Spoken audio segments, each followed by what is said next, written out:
Good day everyone, welcome to my channel. And in this tutorial video guys, we will create a simple program using for loop statement to display a series of number from 1 to 20. Before we start, I would like to say thank you so much to all my viewers, supporters, and subscribers in my channel. If you are new with my channel and then you like this video, please hit the like button. Don't forget to share and please support my channel guys by clicking the subscribe button. So let's get started.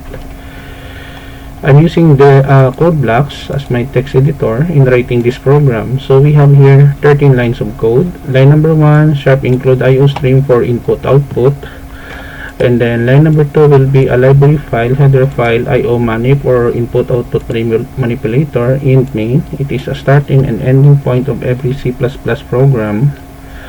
And then we have here begin, steady out, new line here, steady console out, \t or horizontal tab, skip sequence in C++, display 1 to 20 using for loop in C++, new line here, for int a equals 1, a less than or equals 20, a++, and then we have here to display set with W for spacing, and then new line, and then we close.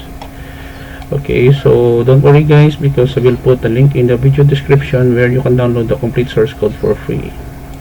Okay, so let us build and run to see the result, and then to test the program. Display 1 to 20 using for loop in C++. So we have here a series of numbers from 1 to 20.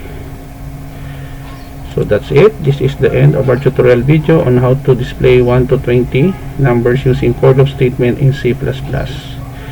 Thank you so much guys for watching. Don't forget to like, share, and please support my channel guys if you're new by clicking the subscribe button. See you in the next video tutorial guys. This is your friend Jake saying bye bye for now.